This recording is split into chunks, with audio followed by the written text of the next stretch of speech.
Welcome to Bears on Tap, hosted by Kyle Juice Michalski, Quentin Q. Crisco, Sonny Verma, and the one and only Ron Luce. Bringing you all the news, analysis, and opinions on the charter franchise, Chicago Bears.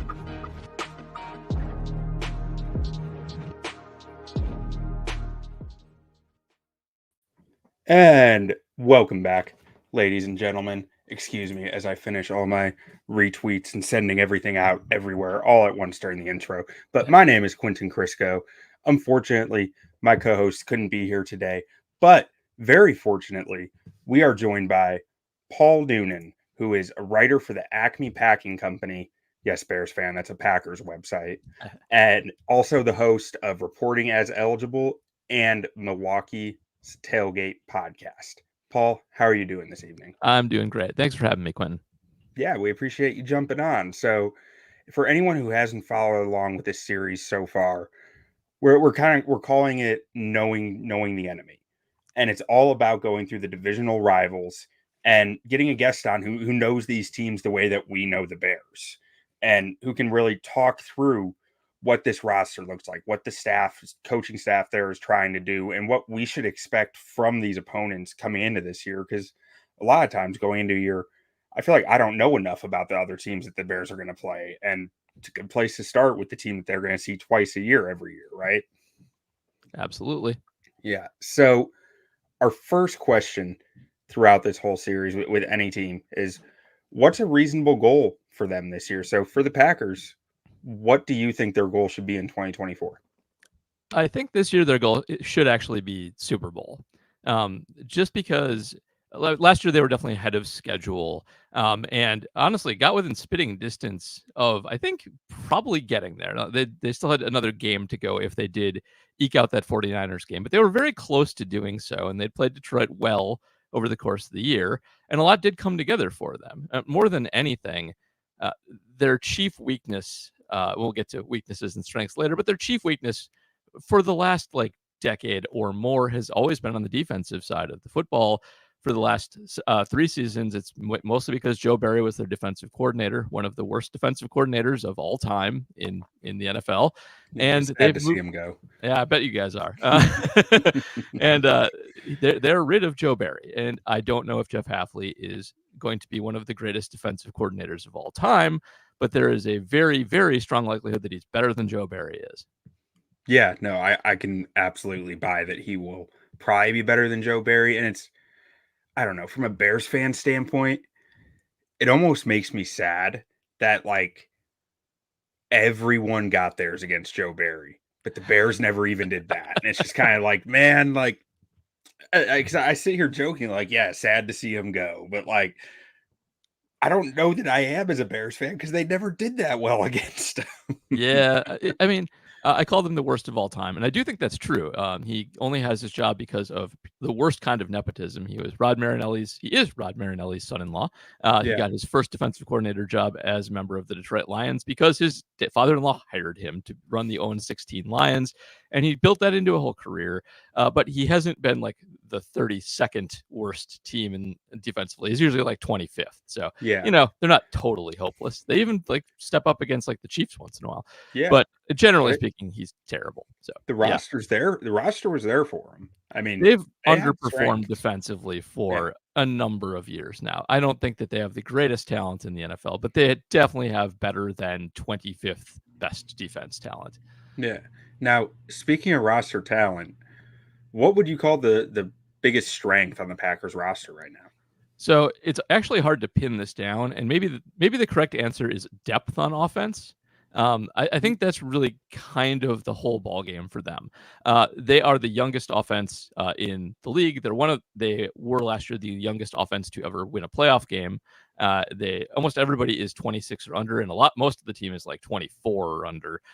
And it's hard to actually say amongst the skill position players who is the best and who is the worst, other than Malik Heath and Samori Toure. They're the worst. But you can really kind of make a case for anybody in the receiver crew or the tight end crew. Like Romeo Doubs has been their sort of rock possession receiver since he showed up and has been healthy, unlike everybody else.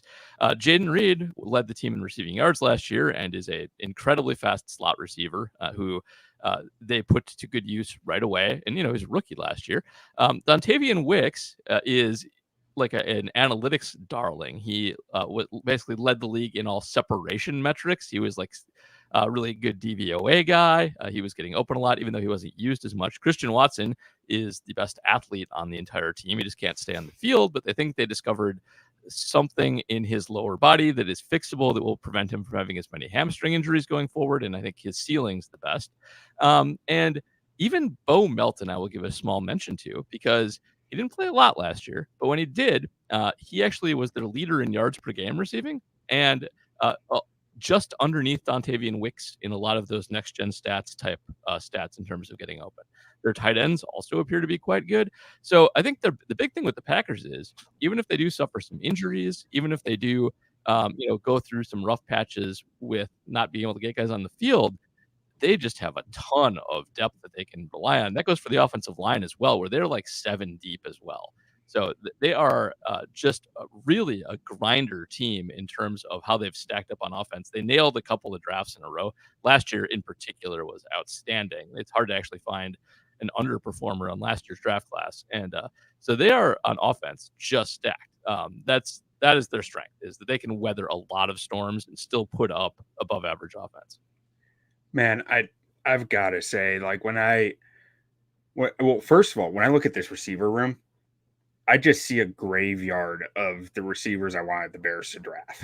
Like, I'm like, Romeo Doubs, Jaden Reed, Christian Watson, Bo Melton were all guys I was hoping the Bears would draft. And then I look at the O-line too, and I see Zach Tom and Jacob Monk and Sean Ryan were all guys, even though Sean Ryan hasn't really been. I'm not sure Sean Ryan's good, but yeah, I'll include my misses. But like, all guys that I was kind of hoping the Bears would take, and it's just like, man, it hurts a little extra when they go to the Packers for me. And I see what you're saying though. The depth across this whole offensive roster is really impressive, and really it really raises the floor for the offense, because you're not, any one guy goes down, you feel like you'll survive just fine because of who they have behind the starters. Yeah, it really does come down to that. They're, I think, really clever in how they've attacked the draft over the last few years. You shouldn't draft for need, I think, is kind of a consensus idea amongst, draft nicks and football fans generally. But they've kind of almost leaned into doing that a lot. When they have positions of weakness that have been hurting them, they've actually made 2 or 3 picks at that position every year for the last few years. Last year, it was wide receivers and tight ends. They took Reed and Dontavian Wicks and Tucker Kraft and Luke Musgrave. This year, they were very weak at safety and very weak at off-ball linebacker. They took 3 safeties and 2 off-ball linebackers in this draft. And they got kind of pilloried for it, because those are traditionally lower value positions. But honestly, those positions have cost them so many games over the last few years that I think it had to be addressed in some manner. So depth is the name of the game for them, and that's kind of how they go about building it. They understand they will have misses, but they build into their draft strategy that some of these guys are going to hit. I always wonder a little bit, and it seems like the Packers usually go into the draft with a bunch of draft picks always, and an idea of understanding the importance of volume, which is just, it almost makes me wonder how much of it is like a team that doesn't have an owner really can take the more holistic business-like approach to it when there's just no emotion involved from an ownership side, which is just, it's an interesting thing that I tend to think about. And part of me wonders too, how much of it is like, it's Green Bay, Wisconsin. They need a team that is successful and consistently successful, so they know they need to keep a successful product out there, and they avoid some of the risk in the draft. I think that is all part and parcel to it. One of it, Green Bay definitely needs to maintain their level to maintain their financial situation. Yeah. But I mean, we split money with the TV contracts. It's not Yeah. as big a deal as it used to be, but it's still a big deal. But it's also legitimately more difficult to attract a lot of free agents to Green Bay. Some guys do like it. You get one every once in a while. But across the entire spectrum of free agents, not every 23-year-old guy wants to go and live in Green Bay, Wisconsin for, Mhm. 6 months out of the year. So they do need volume in the draft for that reason, but it has definitely been an organizational philosophy. And I think that because they don't have sort of a meddling owner, they do listen to both their analytics people and their scouts a little bit more than a lot of other teams do. And that's been the case since Ron Wolf was GM so many years ago and the Brett Favre era, but really took off under Ted Thompson, the recently deceased RIP Ted, and recently removed GM, where they were kind of pioneers in having athletic thresholds along the lines of Raz. They were pioneers in basically having a philosophy where they did want as many picks as possible. And they're not the only team that does that. Like Baltimore, I think, has had the most Mhm. picks over the last 10 years. I think we're second, but we're certainly in the top 5 in that. We are loath to make massive trade ups. We'll do it once in a while, but not like a ton. And that's how they've kind of had to operate because it's the best way for this team to get talent at all. You can't just sign whoever you want if you're the Green Bay Packers. So you got to make them come to you. Yeah, and that makes a lot of sense to me. Now, you stated the goal for this year is it's Super Bowl, but what area of this roster might keep the Packers from reaching that goal? I think there's a couple of lingering potential weaknesses for them that could definitely hurt them. So the first one is, I think we Packer writers and whatnot are all of the opinion that Jordan Love's probably good, but we can't completely discount the idea that we're overrating him based on the small sample size of the way he ended the season. Now, if you do take the aggregate of the season, which he was dynamite in the second half, he was not as good in the first half. He was not, I would say, not atrocious. I think he was around 22nd in DVOA for the first half and around the same for on EPA per play, which is, not good, but it's not like a complete disaster of a quarterback season. And then he was basically a top 3 quarterback in the second half of the season. It's probably fairer to view him as like a 10-ish guy at this point, but there's also a non-zero chance that the league could like figure out Jordan Love a little bit. He could take a little bit of a step back, and maybe you don't have exactly what you thought you did.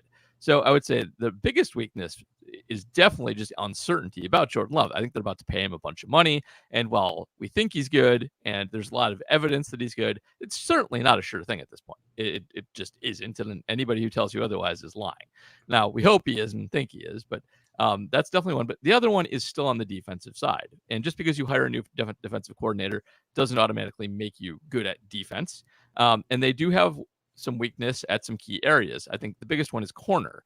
I think that's the weakest area, especially of importance on the defense, where J.R. Alexander is a very good corner. However, he is hurt fairly often. And after him, it's just question marks.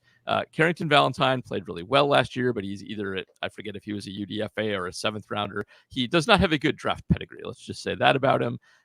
He looks good. He played pretty well, but you don't want to build your whole defense around 7th round guys, Right. Eric Stokes is a draft pick from a few years ago who suffered a severe leg injury. He had a really good rookie season, but he's kind of an all speed, no technique guy, and he has not recovered his speed yet. I don't even know for sure if he's going to make the team. He's listed as the starter right now, I think, but he's been pretty rough when he's been on the field. And everybody else is kind of just a guy. Corey Ballantyne is fine. Keyshawn Nixon is interesting. He was their slot corner last year. He is, of course, their kick returner extraordinaire and will have some increased importance this year with the kick rules changing. But he was very hit and miss as a slot corner. He had some brilliant games, but he had some complete disasters too. So if they lose Alexander, that position starts to look ugly pretty quickly. And I think that's a big risk for them because you do need corners to play in this league. You Right. have the safeties up there too. That's an area where they really bolstered things quite a bit. But they did sign one important free agent this year. That's Xavier McKinney, who is very, very good. They did draft quite a few safeties as well. I think between McKinney and everybody else they brought in, they'll probably be okay there and actually have halfway decent depth. But it's been a weakness as well. But those are the two big ones. I think at edge rusher, they're pretty good. I think up front, they're actually kind of surprisingly good, especially the new defense. I think Kenny Clark should really thrive. TJ Slayton, I think, was actually quite good last year. We'll do okay as well. Carl Brooks was a nice surprise last year. Devontae Wyatt's a weird one. He actually had their highest PFF pass rush grade of anybody, including Rashawn Gary last year. But he had the worst tackle PFF grade on the team, and he earned the heck out of that grade. One of the worst run defenders I have ever seen in my life. So don't know about that. But I think up front, between the depth they have at edge and some of the star power they have up front, they'll probably be okay at least. That cornerback position is really where I have some concern because it's Alexander and then a bunch of, I don't know about that. Yeah, and it's interesting you said with safety, the three young guys. I mean, these were the three guys they took: Javon Bullard, Evan Williams, and Katana Oladapo. I thought there were four guys who have a chance to start in this league, or three guys who have a chance to start in this league, which was, again, I was not very happy about, especially Oladapo. He was one of my guys in this class, but it is tough to be relying on a rookie there. But next to a guy like McKinney and only needing one rookie to shine, I feel like they've got something there. And at corner, I mean, I see what you're saying. Like, Alexander's been the dude there for a while, but behind him, it's a bunch of, if you're not a Packers fan, you might not know the names of these guys. Exactly correct. Yeah. Yeah. But I do think that, I'll be honest, their defensive front scares me. I do think it's pretty good. And I think the biggest surprise in how bad they've been on defense is just when you look at the names across the board here. Kenny Clark just got a contract extension. The Packers never give third contracts out. Like it's happened like twice. Bakhtiari, which blew up in their face, got one. Can I say, I'm pretty sure Kenny Clark has been under 30 years old for 40 years now. So. He has. We always have jokes about whether he or Giannis Antetokounmpo is younger because he was also under X for a very long time. Now an old man, but yes. But Kenny Clark is an excellent interior defensive lineman. TJ Slayton is an actual good run stopping defensive lineman, even though they can't stop the run. He really is. There's something going on in the league where no nose tackles are getting the respect they deserve. Yeah. And like watching the tape for the Packers a few weeks ago, I watched maybe 3 games, and TJ Slayton's good. Like I don't have a doubt in my mind. He is a good football player. Yep. He is, I think, maybe the person that Joe Barry got the least out of. He was sitting there all along, not all along, they haven't had him forever, but sitting there just waiting to be plugged into the middle and shut down the run in a couple of games where they were just getting gashed and just never happened. But Lucas Van Ness was their first round pick last year. He was a giant Rashawn Gary-esque edge rusher. He's like Rashawn Gary, but he weighs an extra 40 pounds. So, like these guys are in a vacuum, I think pretty scary and pretty good. And our hope, of course, is that Jeff Hafley actually gets the most out of them because that has not happened yet. But there's a lot of tools to work with here. And they should, if nothing else, be able to pressure quarterbacks without having to bring extra people all the time. And that's, what you want out of your front. Yeah. And so to bring it back a little bit, you were talking a little Jordan Love at the start of the perceived weakness on the roster. And that makes me curious.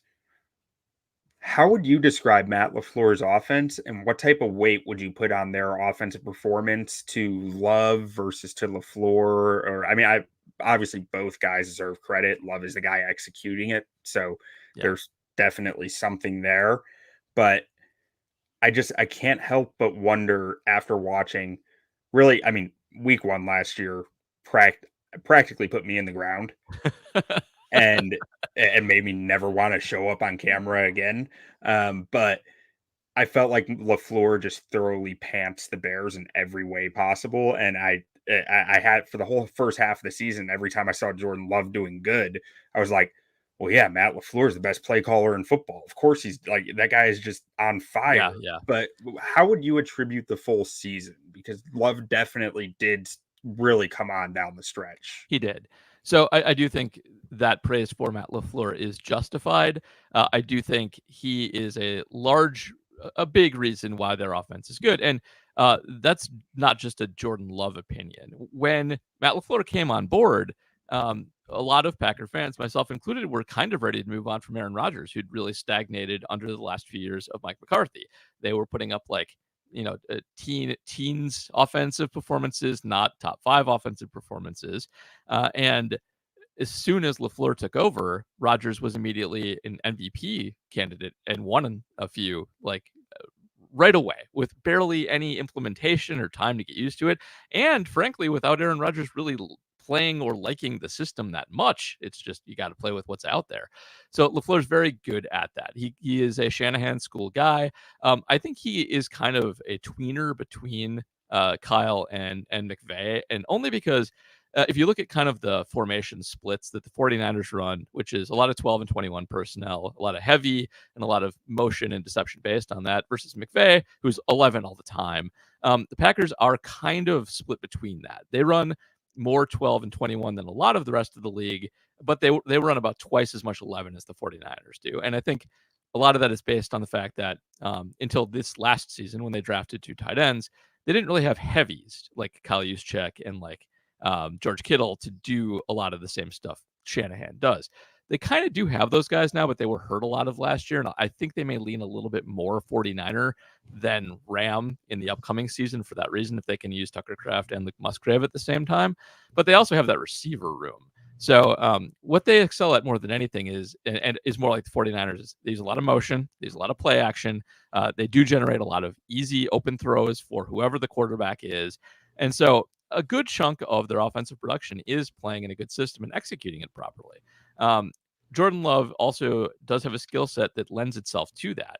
Even in college, when he was kind of an accuracy disaster, the one place where he was very dynamic in making plays was deep over the middle. And he has continued that into the NFL, even when he was struggling early last year. Where he really improved in the second half is, I think, where you put more of the praise on Love himself, which was creating plays when the offense would break down. Early in the season, he was kind of a disaster at that. He threw a poor deep ball. He panicked a lot. He didn't seem to have a good feel for the sticks in third down situations. And somewhere around like week 9, week 10, it just seemed to click for him. He started to actually make plays for his arm with his legs. He would roll out and buy time. And he actually started hitting guys in really tight windows down the field. And so when the offense worked, it was brilliant. And when the offense didn't work, it was also brilliant. And I think that's why our opinion of him has sort of gone so high, is that you can kind of tell when a guy's just a game manager and he's checking down. Garoppolo's easy to spot. That stopped happening at some point. And his ADOT is a testament to that. Like Jordan Love's throwing the ball down the field. And he had a couple just late throws in the season. Like one to Dontavian Wicks for a touchdown. I think it was Dallas, but I don't remember. There was just like, I don't know how he saw he was open. It was perfectly in stride. And he just had those over and over again. So I think you give it all. LaFleur's a huge part, but Love executed it at such a high level, especially in the second half. To say nothing of the weapons. I mean, they help too. Yeah. And one of the going into last year, a friend of mine, friend of the show, Robert Schmitz, he did a breakdown on Jordan Love, like on all the evidence out there of very limited evidence of what he could be. And his conclusion on it was, I think, it was like Jimmy Garoppolo, Brock Purdy type quarterback, that he really, the way that he played really lent itself to that. But then as you think it through and see how last year progressed, it's like, okay, yeah, he might kind of play within that realm. I can see where he was going with that.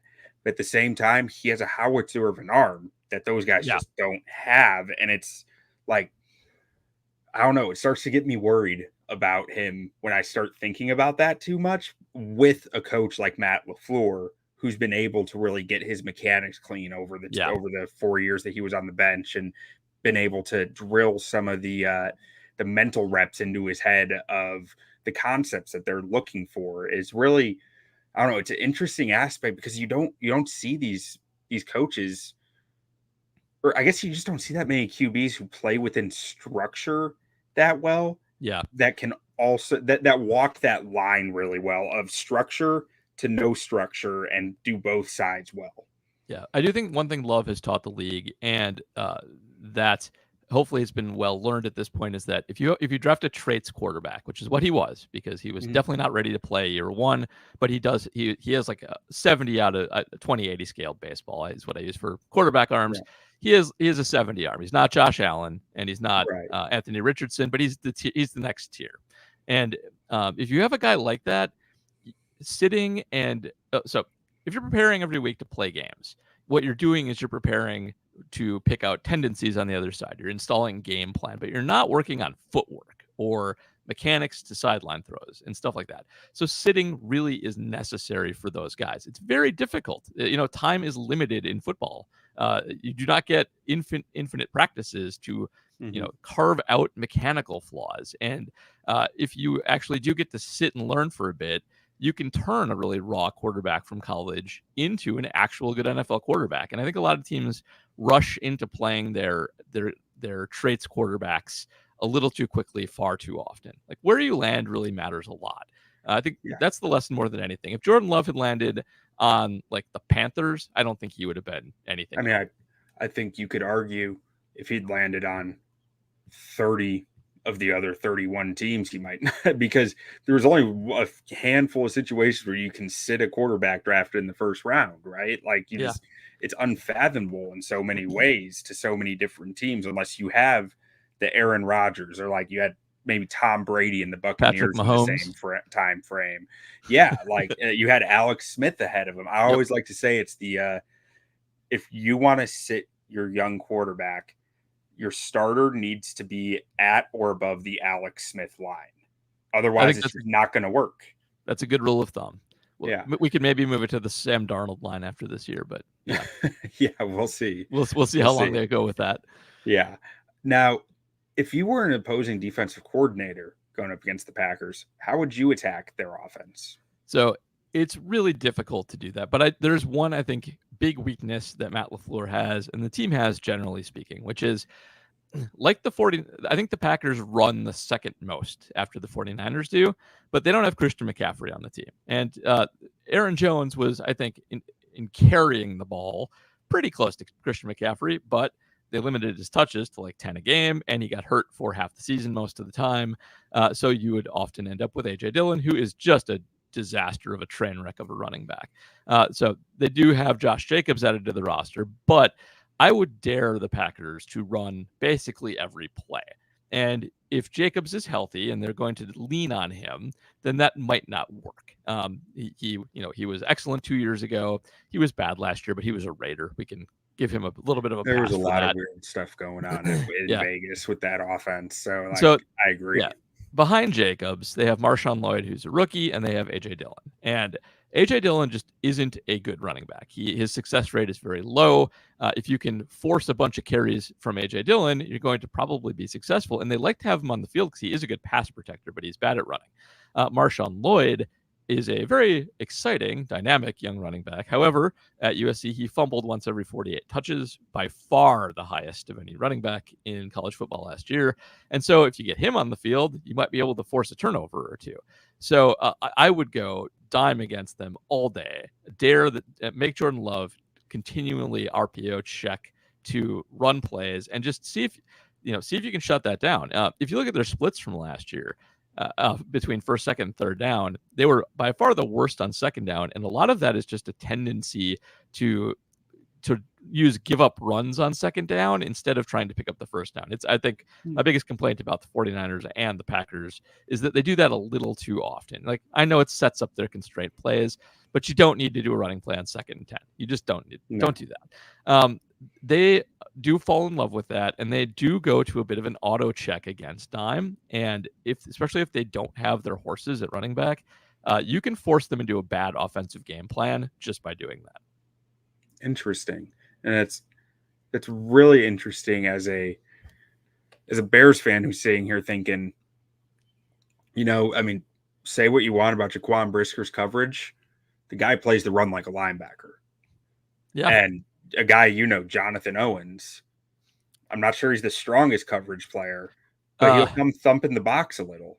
He's not. Yeah, no. Go watch Jonathan Owens against the 49ers in the playoffs last year. On one of their touchdowns, he had George Kittle, obviously a big monster of a player, dead to rights, and should have stopped him at the 2, and he bounced off him like he was made out of paper. And too Right. much of that from Jonathan Owens. It's why he's not on the team anymore. Yeah. You don't And I want to mean, count on that. You can do better. well, so to be clear, he's our third safety. I know he is. You are doing Okay. better, but Okay. if he's on Yeah. the field for you, it's a problem. Well, then even so, then you say, you get another like Terrell Smith out there for the Bears. I'm not sure if you're familiar with him, but a bigger corner who can play the run lanes aggressively, even if you want to avoid Owens. But I'm just thinking through that there's some interesting opportunity there for the Bears if they can recognize that and execute on it. Yeah. Now, looking at the defense, and obviously this is very speculative, Mark Halfley coming from Boston College, how would you describe what you think they're going to do schematically on defense? So, by all accounts, this is going to be like a total overhaul on defense. Joe Barry did have a philosophy, which was if you make people run the maximum number of plays to get down the field, that you will so basically play to keep everything in front of you, like kind of lame Tampa 2 a little bit.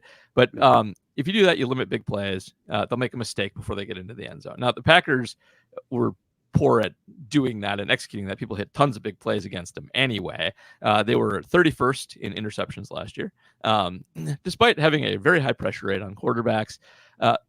By all accounts, Halfley's style is hyper aggressive, allow people to take chances, switch gap reads to one versus multi-gap reads for the front line, keep everything simple, let people be aggressive. And if you do give up the occasional bomb, so be it. You'll create more punts and more turnovers by doing that. I like that philosophy. I feel like Joe Barry really wanted to stay off of SportsCenter with big, huge, like 75-yard touchdowns. Didn't work, but that's what he wanted to do. Whereas I think if you're playing modern NFL defense, you have to understand, it's very difficult to stop almost every offense in the league, and you have to take some chances and make some trade-offs to actually be effective. And some of that is going to result in some big plays once in a while. So I think you're going to see a much more aggressive defense. I think Edgerrin Cooper and Quay Walker in the middle of the field will be tasked with doing a lot less thinking and a lot more gap filling going forward. I think that's probably a good idea. Yeah, I think there'll be a lot more man. Best. Yeah, I do think there'll be a lot more man coverage, which does kind of speak to the weakness I mentioned earlier. You need horses to play man, and I'm not sure they have them, but the corners are excited about it for whatever that's worth. And then, yeah, I know they're always excited about everything. Yeah. And then they're excited to play man coverage. I get it. It's what they do.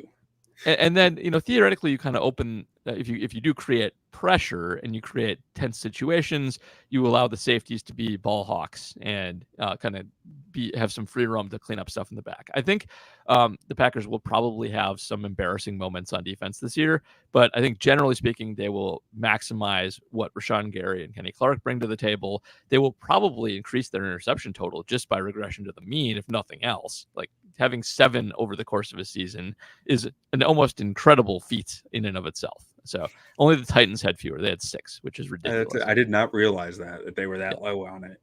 Yeah. The only reason, by the way, they weren't horrible on defense last year, and they is fumble luck. They recovered something like 80% of offensive fumbles last year, the defense. That does not translate from year to year. I think interceptions will kind of offset that regression a little bit, but that is why they weren't a total disaster last year. Okay. Total stylistic change, though. I think you're going to see the Packers really shooting upfield, getting into a lot of press man, and they're switching from a 3-4 to a 4-3. Allegedly, I don't know if that's just Rashawn Gary having his hand down versus not having his hand down, but that's what they say they're doing. Well, if they're going to be that heavy in attacking defense, I'm sure it's just somewhere in between the two, anyways, because they can't have consistent looking fronts. They need to be constantly changing it up.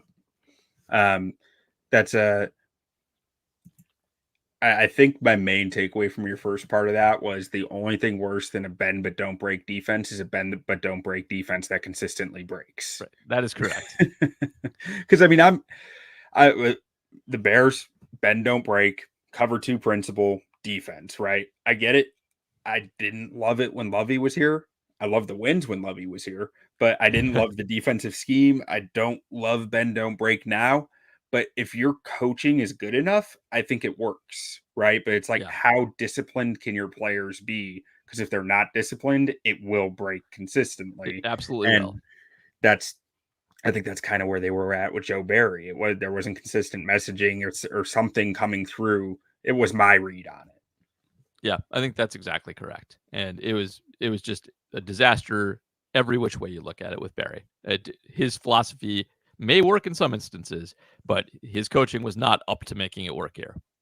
Now, what because the Cooper pick, Edgerrin Cooper pick makes a lot more sense knowing that to me, because I thought he was a football player who I didn't even know if he could play backwards, because everything I saw from him was moving forwards. Yeah.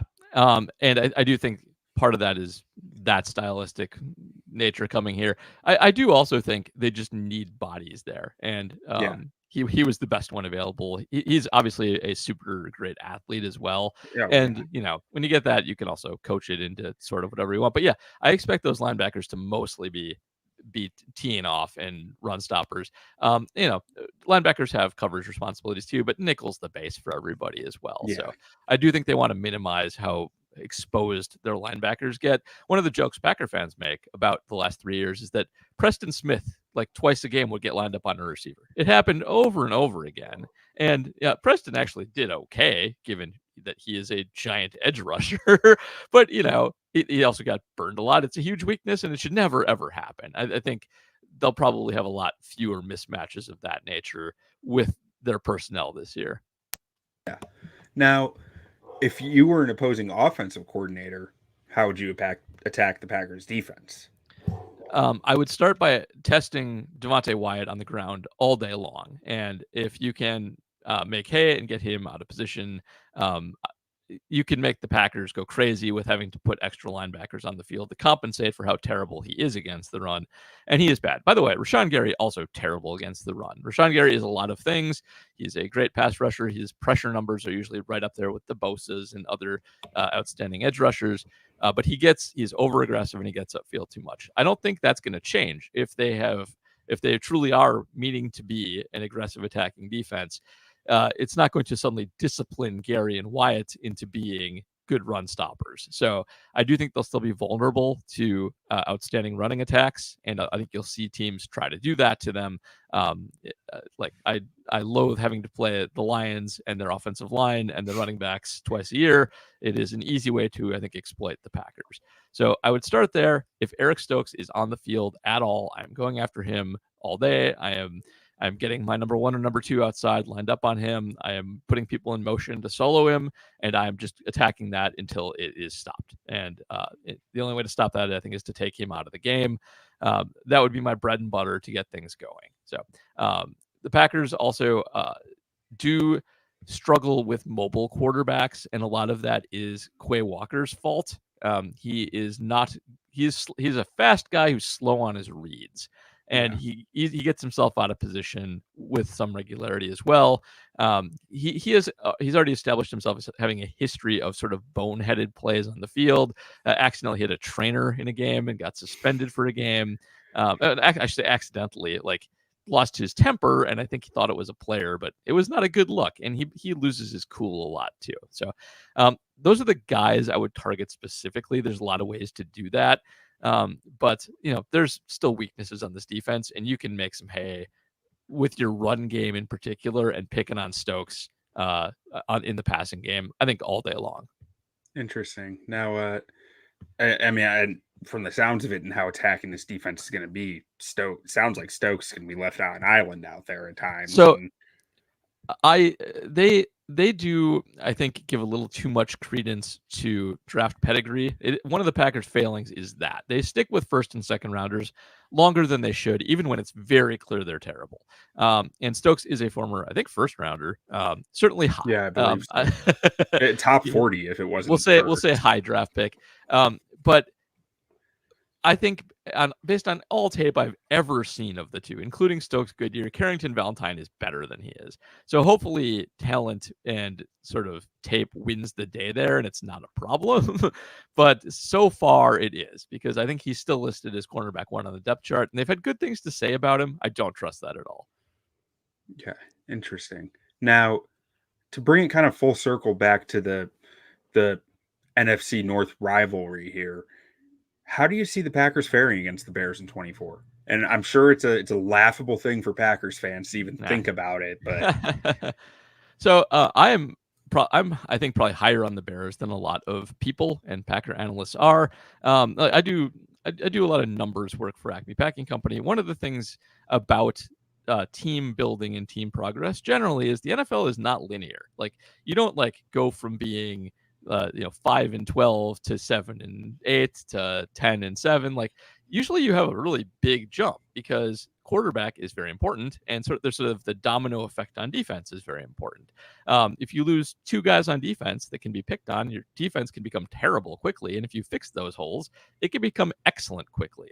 So the Bears were, I think it's good to remember for Packer fans, the Bears were not atrocious last year. They went 7-10. They did not go 4-13. Like, the baseline that you're dealing with here is more of an average team than a bad team. And the quarterback for the Bears last year, Justin Fields, good guy. Seems like a good teammate, liked his running, but he wasn't a good quarterback. He took too many sacks. His clock was slow. His pressure to sack rate in college told us that, and that was the case. I think Caleb Williams is an excellent prospect, and I know being the 1-1 quarterback isn't a sure thing. There have been a couple bad ones, but he looks like he has both the trait set and the on-field play, and frankly the smarts to actually be good. And just because the Bears haven't had a good quarterback since Sid Luckman, Jay Cutler excluded, he's fine, doesn't mean they're destined to forever not have good quarterbacks. That's not how things work. Infinity is a long time. And just look at the Colts, who have one of the worst front offices of like the last 25 years, just by being bad and getting 1-1 twice. They got Andrew Luck and Peyton Manning. Like, I think Caleb Williams is probably very good. I think that the Bears will take a large leap forward this year. Their offense is set up extremely well. So I think there will be a very tough out for the Packers. I think they'll be more or less an even matchup for them. And, if the Bears defense isn't is better, that won't surprise me at all. They finished last year very strong. I do think there's a little bit of regression that may hit the Bears, just like the Packers didn't have any interceptions last year. The Bears probably had a few too many interceptions last year. I believe they led the league, actually. I think they had 22 off the top of my head. They were up there. Yeah. So I think that comes back probably a little bit. But yeah. I think they'll be really evenly matched. I mean, the Bears' skill positions are outstanding. I think the Packers' offensive line is probably a little better, but I don't think the Bears is atrocious like it was 2 years ago. I think it's fine. Fine should be good enough for Caleb Williams, who has a pretty good clock and is good at making plays, even if they're not good. So I think if I was betting on what happens, they probably split. I think that there'll be really good games across the board, and I think Caleb's going to be a force for the next decade. Well, that is music to my ears. I mean, I'd love to hear that. It's I'll be honest, if you couldn't tell from my laugh right there, just thinking about it makes me nervous. Well, understandably so. Yeah. But like I do some like bear writing and analysis once in a while too, and you can kind of pick out college flaws of a lot of the most recent bear attempts at quarterback. Like Mitch Trubisky, 1-year starters tend not to actually work out in the NFL, and that's what he was. He was accurate, but not a good downfield guy. Justin, of course, had that terrible pressure to sack ratio that I basically take guys off my board if they're in that range now. Which I didn't seem to hear anything about anywhere until like a year and a half ago. And I would really appreciate hearing more about it. Maybe you were on it, but during that draft, because all you could hear about during that draft was the CPOE numbers that apparently were wrong. He made me. I actually was wrong. I like Justin Fields a lot coming out of college, and I actually changed my metrics based on Justin Fields coming out of college. I think a lot everybody started pointing that out. I don't think it's weird. I've had this discussion with people. I truly think that Justin Fields looks like such a clean prospect in a lot of ways. And evidently the NFL didn't agree because he fell to 11. But in a lot of metrics, in a lot of ways that you could look at it, everything seemed right, but there were cracks in areas that just Yep. weren't quite looked at yet. And now we look back at those areas and we go, oh, well, that was predictable. Like, Yep. Yep. you see, we're seeing it now. It's interesting to see that evolution in the numbers right now. That's really true. He was, if nothing else, a very educational quarterback. So Mhm. I have like some metrics I invented and run every year, and uh, I used to do some like minor adjustments to them. But basically, Ohio State made me start adjusting much more for receiver quality, Mhm. and much more for the quality of the defenses they faced. One of the things that was weird about Justin is he had obviously Ohio State has had outstanding receivers for many years now. His good season, they played one of their weakest schedules. Like I was actually really big on Stroud because he played one of the hardest schedules of the last like Hmm. decade there. Even though he had good receivers too, he also got the ball out fast.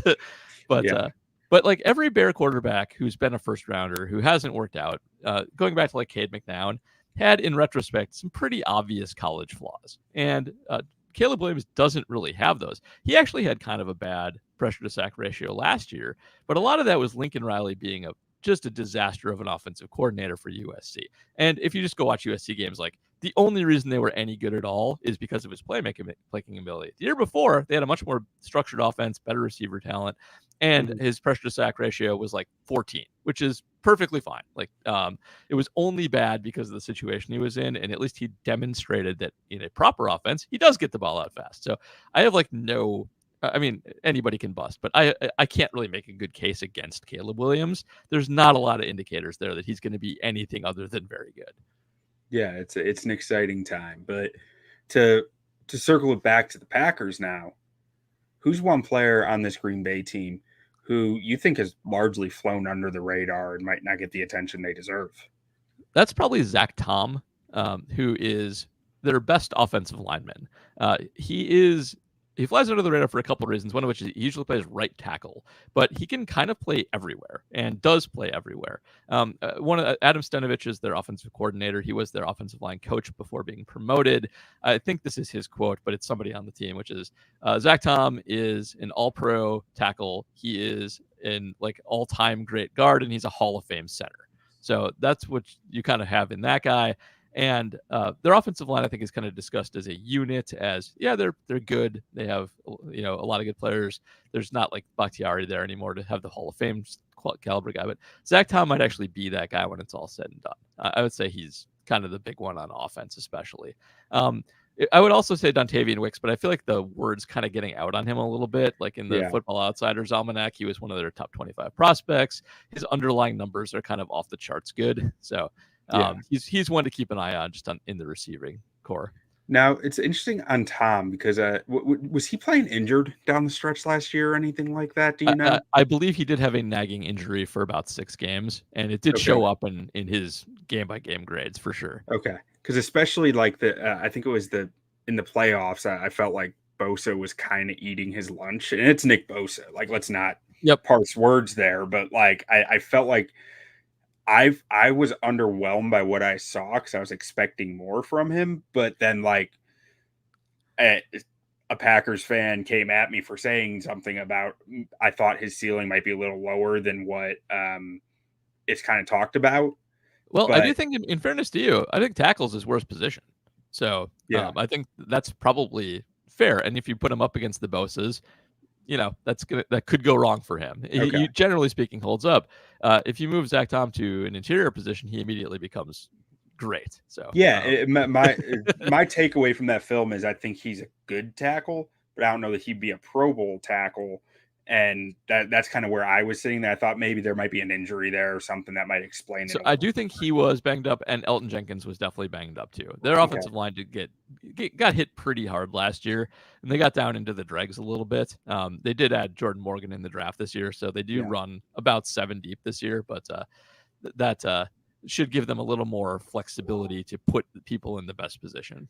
Yeah, and so I'm just going to talk a little bit more O line because it's my favorite spot on any roster. But like it is a really interesting spot for this O line because I do like Tom. I think Tom is a solid starter at the least. Yep. Maybe more than that at right tackle. And Jenkins has proven his value at guard in this league. But I do wonder a little bit about Jenkins holding up moving forward because again, in that San Francisco game, he did not look like himself. Like Yeah, he was that bad was in that not the game. Elgton Jenkins that I've seen in my life. Yeah, he was definitely hurt, and he was hurt a lot of last year. I think that's a fair concern. He's been around a while now too. So, but I do think if he's healthy, he's still a well above average guard. So, Yeah, I'm not too worried about him quite yet. I think he's still right. forward. And I guess where I was kind of going with that was those are your stalwarts on the offensive line, and the other guys kind of have a bit more to prove still. I think. I think that's Is that fair. fair? I think that's fair. Everybody else is, I think, those are the studs as it were. Everybody else has some questions about them. Like Jordan Morgan will probably play a lot, but he's a first, Yeah. He's a draft pick. Who knows? Draft picks bust sometimes. Rasheed Walker is their starting left tackle. He's a former 7th round pick in the 2022 draft. He played, frankly, outstanding last year. He had the second highest pass blocking PFF grade on the team. He is a little light and not the best run blocking tackle in the league, but he's okay. He holds his own. Sports Info Solutions had him top 10 in both categories. PFF did not. They didn't like his run blocking. I think that's more accurate. But in the couple games I watched, I felt similar to PFF. I was really impressed by some of his pass sets. Yep. The run blocking felt like his feet were just kind of all over the place. Agreed. But I'll happily take a guy who can pass block a left tackle, even if he gives up a little bit run blocking. That's fine with me. Elton Jenkins practiced at center the other day. Zach Tom has also done some work at center. So it's also possible they could do something kind of wacky and move Josh Myers to a backup role, which in terms of their weak link, that's it. Josh Myers is a meh center. He will forever haunt Packer fans because the Packers took him one pick in front of Creed Humphrey for reasons that hopefully got someone fired because there's no reason to do that. Think of how good they'd be if they. Anyway, that's neither here nor there. They do have Sean Ryan looking to play on the interior as well.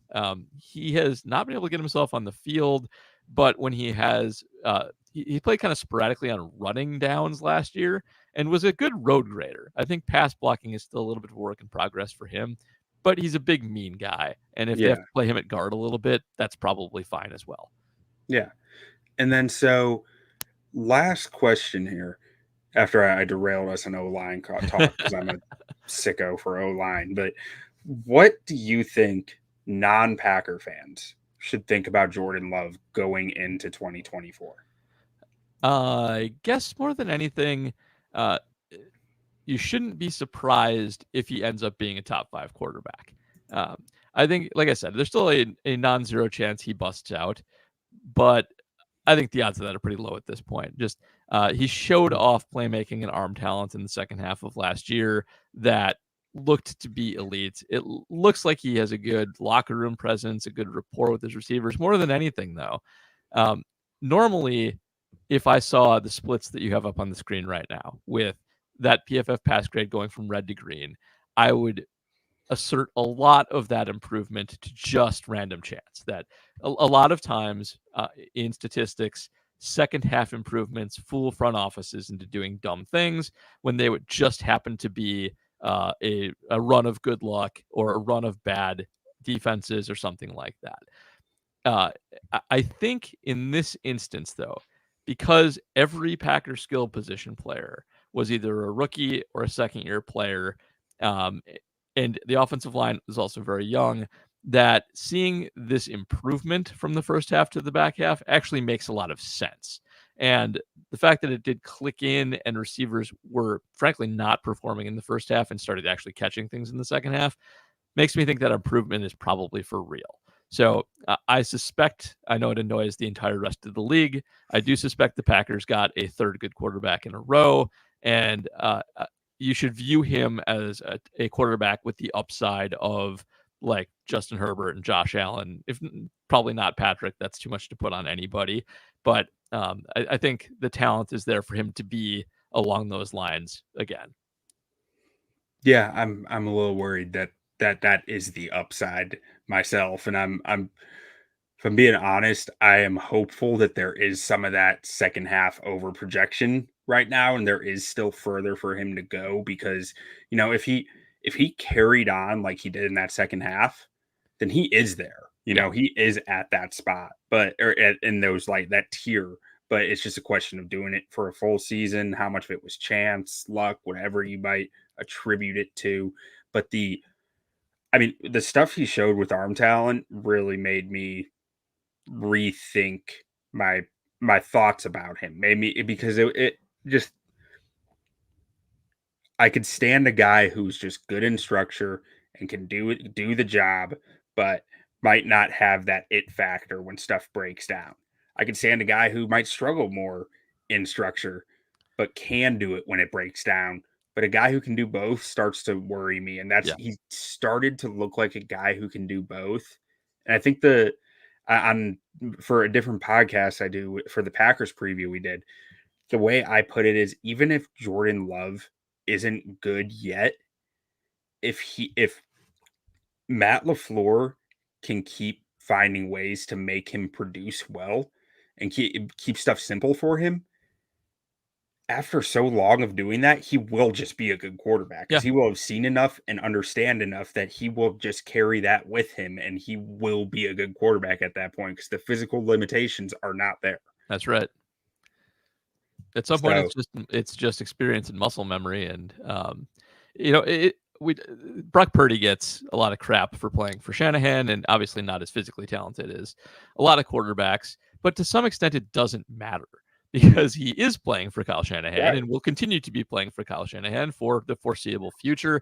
And you can, if you want to have an argument about quarterbacks, that's fine. But fundamentally, the 49ers keep winning. So, rings, they don't have a Super Bowl, but they get there a lot. So at the end of the day, what do we have to do to get Matt LaFleur out of Green Bay? That's what I'm asking. It's one of the reasons you hire offensive guys to be your head coach is because it's hard to pry them out of there, especially if they have good quarterback situations. It's Detroit has made a lot of good moves over the last 5 years, but the one that's going to hit them eventually is Ben Johnson is not their head coach. He's their offensive coordinator, and somebody's going to give him more money than Detroit can. They've done a nice job keeping him so far, but you're not prying Matt out of here. He's he's going to get whatever he wants until his stuff stops working. Yeah. All right. Well, Paul, thank you so much for joining us. Can you tell anyone listening where they can find your work, anything you want to specifically push, anything like that? Absolutely. So you can read what I write over at Acme Packing Company, the SB Nation Packer blog. I do one of I forgot SB Nation got rid of all their podcasts. I do one of the independent split off podcast, which is called Reporting is Eligible, with J.R. Radcliffe of the Milwaukee Journal Sentinel and our good friend Matub, who does a lot of the meme work for Acme Packing Company. And I also do a podcast on the Brewers, if you care about such things, called the Milwaukee's Tailgate Podcast. It is still baseball season, so we're doing that regularly, comes out every week. Reporting is Eligible is mostly just during the season. So that'll get started up pretty soon, though, because camp started, so football's almost here. All right. Well, thank you again for joining us. And to our listeners, viewers, thank you guys for watching and listening. Make sure to go to ontapsportsnet.com for all your Chicago sports needs. And we also have college football over there. We have betting. We have all sorts of different stuff. So make sure to go check it out, ontapsportsnet.com. Thank you guys, and bear down.